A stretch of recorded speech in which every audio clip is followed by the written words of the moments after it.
estiveram o Supremo Tribunal Federal e esteve Vossa Excelência. Vossa Excelência esteve presente no Tribunal Superior Eleitoral quando a eleição não era reconhecida pelo presidente de então para dizer que o resultado das eleições era legítimo. Esse testemunho tem que ser feito por hoje e tem que ser feito pela história. Da mesma forma, presidente, as posições que Vossa Excelência assumiu ao longo do período, inclusive na reação aos atentados do 8 de janeiro, destacam o papel histórico que Vossa Excelência cumpriu. Foi por isso que, com muito garbo e alegria, fiz campanha para Vossa Excelência para ser reconduzida a presidente do Senado. Porque dizia naquele momento que a candidatura das instituições democráticas e a candidatura em defesa da maior conquista que os brasileiros tiveram em 1988 era a candidatura de Vossa Excelência. O fiz e faço com enorme orgulho. Mas, presidente, da mesma forma, eu não posso colocar a minha digital. E me permita, também não pode ser colocada a digital do governo do presidente Lula, sobretudo porque o governo do presidente Lula foi o resultado de uma frente ampla de brasileiros para evitar o pior. O pior nós sabíamos qual seria.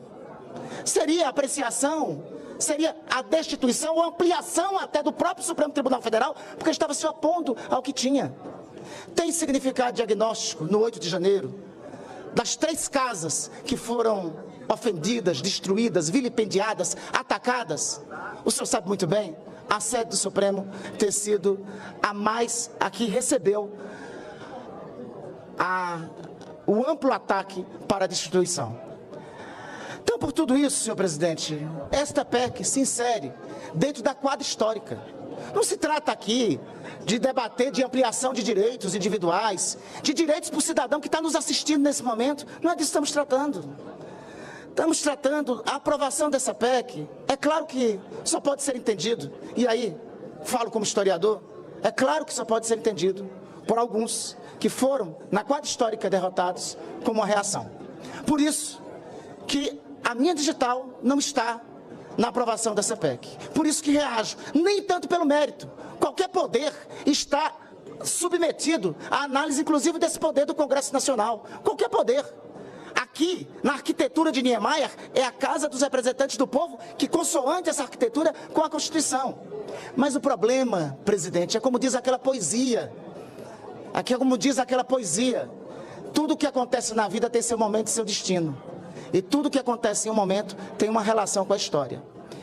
É pela quadra histórica ainda não ter acabado e por saber que contaremos com o senhor na continuação da quadra história, da defesa da democracia brasileira, porque essa quadra não se encerrou, que nós não votamos favoráveis a essa proposta de emenda constitucional, porque ela é uma reação.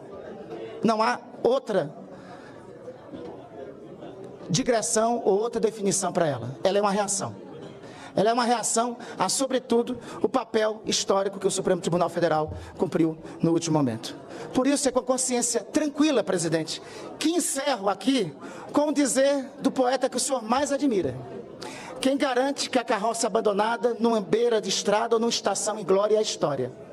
A história é um carro alegre, cheio de povo contente, que atropela indiferente todo aquele que a negue. A poesia de Chico Buarque, o poeta que o senhor tanto admira, e acreditando que, votando não, estou ao lado da história e da quadra histórica de defesa da democracia, é que reafirma este voto. Senhor presidente, eu gostaria de tecer aqui alguns comentários sobre essa proposta de emenda à Constituição. E considero, em larga medida, que essa proposição é tanto inoportuna, peço vênia, peço perdão, quanto inócua, pelas razões que citarei aqui. Um ano atrás, os brasileiros foram às urnas não só para votar para presidente, mas, sobretudo, para manifestar o seu restrito apoio à Constituição Federal e dizer basta a uma dantesca rotina de confrontação capitaneada pelo então chefe do Executivo contra os demais poderes da União. Permanentemente, seja em eventos públicos, seja em tramas urdidas em porões, nós convivíamos com ameaças de golpe de Estado, de intervenção militar, de fechamento da Suprema Corte e do Congresso Nacional, proferidas pelo então presidente da República, em flagrante atentado contra a harmonia entre os poderes. A isso, o povo brasileiro disse não quando votou. De forma soberana, limpa, democrática e transparente, em um processo eleitoral também constantemente desqualificado pelo chefe de Estado e de governo, que agiu por todos os meios para o deslegitimar.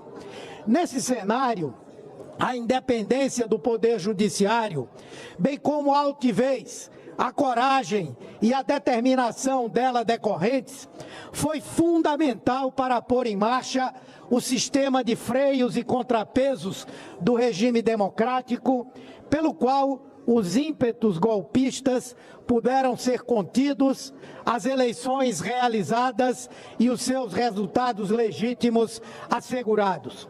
Empossado o novo presidente, uma tentativa de abolição violenta do Estado de Direito, perpetrada por vândalos golpistas, destruiu as sedes dos 3 poderes no dia 8 de janeiro e também aí o Poder Judiciário foi fundamental para assegurar a ordem, o cumprimento da lei e a aplicação da justiça na medida exata dos crimes cometidos pelos golpistas.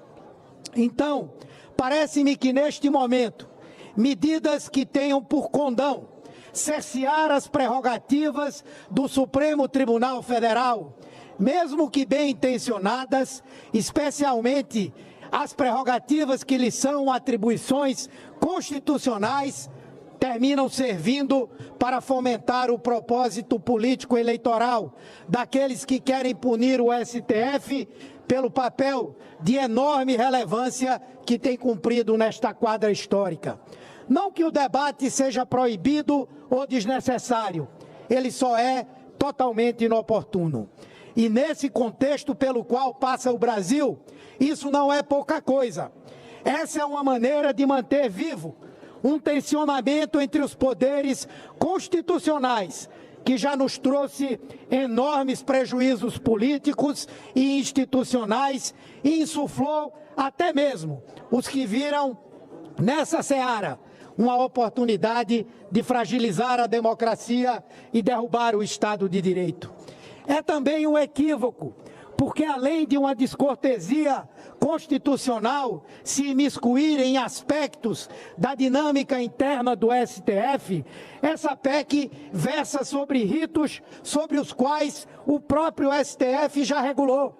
E falo da descortesia constitucional porque aquela Suprema Corte, incontáveis vezes instada a se manifestar sobre ritos legislativos típicos do Congresso Nacional, pacificou o entendimento de que tais assuntos são interna corporis, ou seja, questões que têm que ser resolvidas pelo próprio Congresso. Por que então seríamos nós a querer regular aspectos do trabalho daquele poder? Lembro aqui que o STF decidiu, por seu pleno, em outubro de 2017, que a Corte não poderia promover o afastamento de parlamentar de suas funções sem o aval da casa de que é membro. Dessa forma, firmou jurisprudência de que medidas cautelares previstas no Código de Processo Penal e impostas a parlamentares têm de ser submetidas à análise da Câmara ou do Senado quando impedirem ou dificultarem o exercício do mandato. Em outra vertente, o Supremo decidiu também, em sessão administrativa, realizada em outubro de 2020, que todos os inquéritos e as ações penais em trâmite naquela Corte voltam a ser de competência do seu plenário. A proposta de alteração do regimento interno do STF foi aprovada por unanimidade. Desde junho de 2014, com a entrada em vigor da emenda regimental número 49, a competência para julgar inquéritos e ações penais obrigatórias havia sido deslocada do plenário para as duas turmas. Na época, o objetivo da alteração foi dar maior celeridade ao julgamento desses tipos de ação e viabilizar a atuação do plenário sobrecarregado com o volume de procedimentos criminais originários. Com a alteração, a competência para julgar inquéritos e ações penais nos crimes comuns contra deputados e senadores voltou a ser do plenário. Retornou ao plenário igualmente a competência para julgar nos crimes comuns e de responsabilidade os ministros de Estado e os comandantes da Marinha, do Exército e da Aeronáutica, os membros dos tribunais superiores, do Tribunal de Contas da União e os chefes de missão diplomática de caráter permanente. Em outra alteração importante, o Supremo Tribunal Federal, por meio da emenda regimental número 58 de junho de 2023, regulou o prazo de concessão de vista. Para os processos cujos pedidos de vista se deram após a entrada em vigor da emenda, o prazo para devolução automática é de 90 dias corridos, a contar da publicação da ata do julgamento no qual houve a interrupção pelo pedido de vista. Ou seja, um tema que aquela Suprema Corte já enfrentou e decidiu. Em relação às liminares concedidas após a emenda, a submissão a referendo passou a ser obrigatória em ambiente virtual. Conforme as regras, se a medida de urgência resultar em prisão, o referendo deve ocorrer obrigatoriamente em sessão presencial. Assim, o próprio Supremo Tribunal Federal buscou de forma correta alterar seu regimento para dar celeridade processual adequada aos casos sob sua égide, além de tornar obrigatório em plenário o referendo sobre posições monocráticas. Acrescento ainda o papel fundamental da Suprema Corte na defesa das urnas eletrônicas, na transparência das eleições, no combate à desinformação, na defesa da democracia e agora no julgamento de todos envolvidos na tentativa frustrada de golpe de Estado. Quero aqui me valer, senhor presidente, parlamentar por quem eu devoto absoluto respeito e reconheço o papel que Vossa Excelência teve no período mais crítico desses últimos anos em defender a Constituição e a democracia. E por isso quero me valer das palavras de Vossa Excelência em 18 de agosto de 2021, em um desses momentos dramáticos de ataque ao Estado de Direito. Abre aspas. Radicalismos e extremismos são muito ruins para o Brasil e podem ser capazes de derrubar a democracia. Fecha aspas, falando na tentativa de restabelecer a harmonia entre os poderes e em defesa irrestrita do Congresso e do Supremo, àquela altura ameaçados de fechamento por impulsos despóticos e totalitários do então chefe do Executivo.